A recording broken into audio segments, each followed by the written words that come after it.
Alright. So we're doing a butcher block countertop. Tearing up these old, beautiful white tile we have here. And replacing it with this butcher block countertop. I got this through Lumber Liquidators. It was pretty cheap, only cost about 200 bucks. First thing I did was I trimmed it up. So it was 8 feet long. I only needed a little bit less than 5 feet. So I went ahead and trimmed it up. There's the rest of it. You can honestly, table saw is probably the best way to do that. I don't have one, so I went with a circular saw. It worked out just fine. You just have to be very precise, take it slow. So we're getting rid of some of these ugly little dudes and replacing them with this. So next is the, we're going to demolish this old tile here. Okay, now while you're trying to, while you're moving these, don't try to get cute and baby these off. That's not going to get you anywhere. You're going to take forever and it's pointless. Because as you can see, all thin set under there. And it's goes the same thing for, you know, this, or if you have Formica, laminate. Just get up there, take your hammer. Now, and this right here is all going to go. So, just get your hammer, brace for impact, brace your ears, and give it a bunch of good hits all around. Whenever you're over here, you don't want to mess with these, you don't want to mess with these, but all this particle board here, get up under there, knock it out, and once you go all the way around, this thing should just pop up. It's going to save you time and a lot of unnecessary effort. Been hammering the hell out of this SOB, and once you get it up a little bit, once you get a little gaps in here, you can take this bad boy, boom shakalaka, and once it fits into a gap, and you can just kind of push up and it'll help get this up a little bit. So that'll make it easier on you too, so you're not hammering like a fool for an hour. Get it. And once you get done hammering all that pretty good stuff, you just get up there, take a little muscle. Look at that. Comes right on up. Now it's heavy, but it ain't shit compared to that butcher block. That thing will, you know, pop a hemorrhoid, herniate in a second. So let's get up there, muscle it up, and get that crap out of here because it's ugly as hell.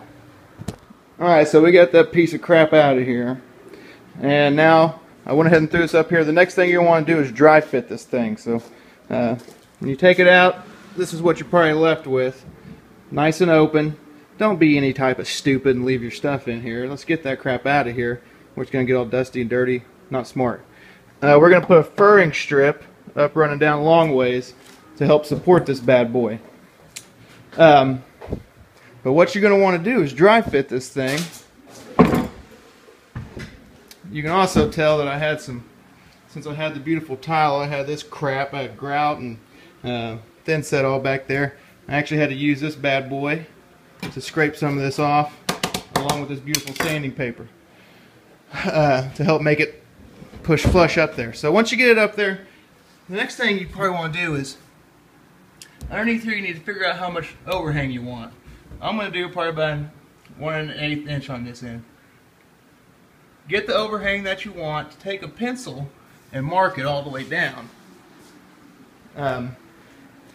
That will save you some hassle whenever we're putting this back on, whenever we're actually putting this countertop on, because you can take that pencil, your outline, and just drop it right on top of it instead of having to, we're going to put some construction adhesive on it, instead of having to worry about it drying up wrong and yada yada. So that'll give you a good guideline if you trace this outside whenever you got this up here dry fitted. Alright.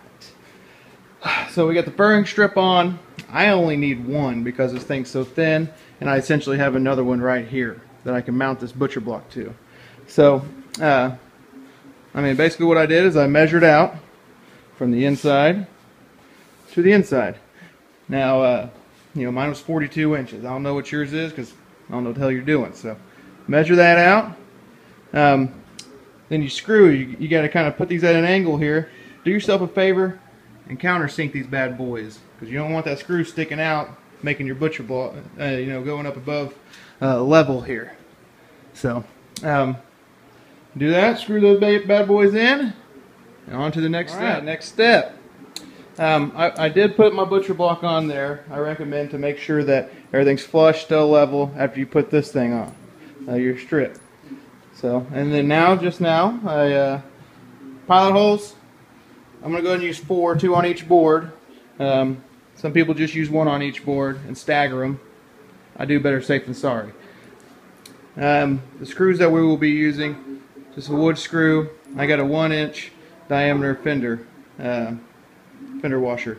So I will put this on. I will screw it on there after I get the adhesive on. We're about to put adhesive liberally on each board, and then we're going to throw the countertop on. We're ready to rock and roll. Also, very important note, so shut your lips, shut the holes. Listen up. So when you're drilling those pilot holes for your braces, like on the furring strip and such, you need to make sure to use a wider diameter than you normally would if you're just putting a screw into a wall. So like I use this 3/8 inch drill bit. You can use a 1/2 inch, something like that. That's why you have a wider washer there. So this helps it to where with the wood will adjust to the humidity, heat, cold, so it makes it to where it won't warp when it's on there. So get that shit done, alright? Alright, just got the adhesive on. Now it's time to get up off our asses, put this countertop on before it dries up, alright?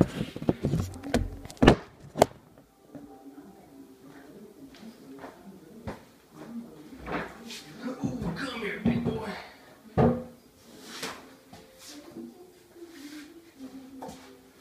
Now try to keep in mind where you put your pencil marks. Try to get as close to as possible. And I'll get under here. Check those marks.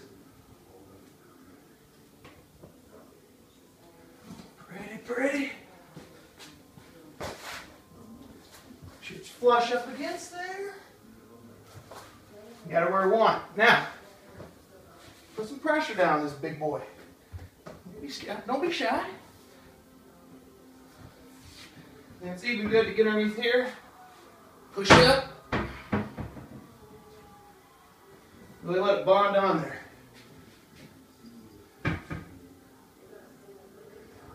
Make sure I'm still on there.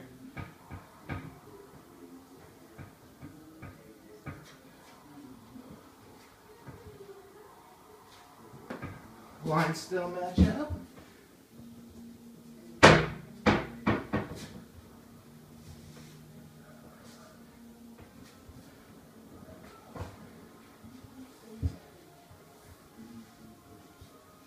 Alright, probably keep on pushing on it a little bit.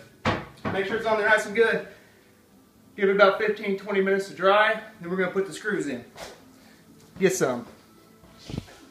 It's been 15-20 minutes. So next step, you get under here.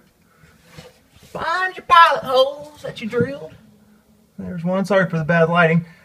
And I'm going to actually drill another pilot hole a little bit into this butcher block. And then you're going to take your, get up, big boy.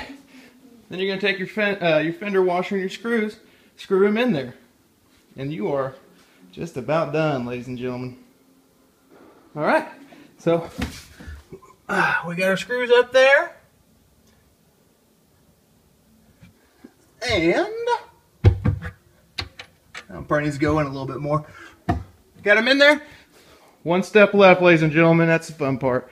Prettying this thing up and making it ready to eat on, cut on, etc. So we're going to get our oil and we'll get rolling. Alright, so we got it on there. Actually, just now put a little bit of this on. Before I did this, I went over a nice light sanding. When I mean light, I mean light, people.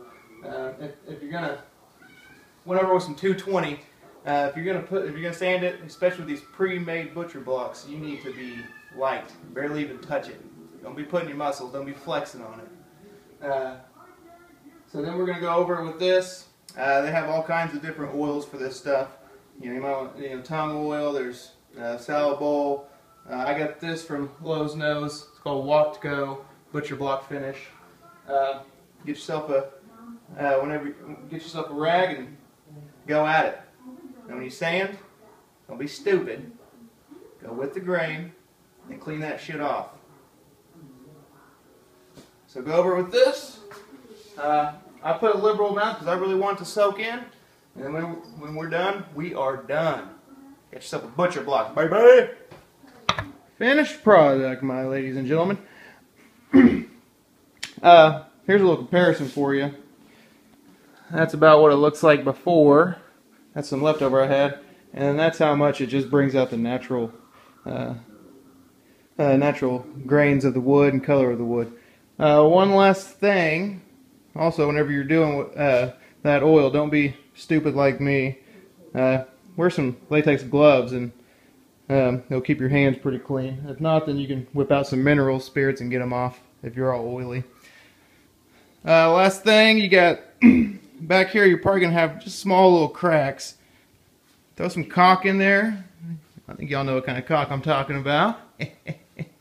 And or you could just use like some of this extra or something as a little mini backsplash, something like that. Spruce it up. But that's what it looks like. That's your done deal.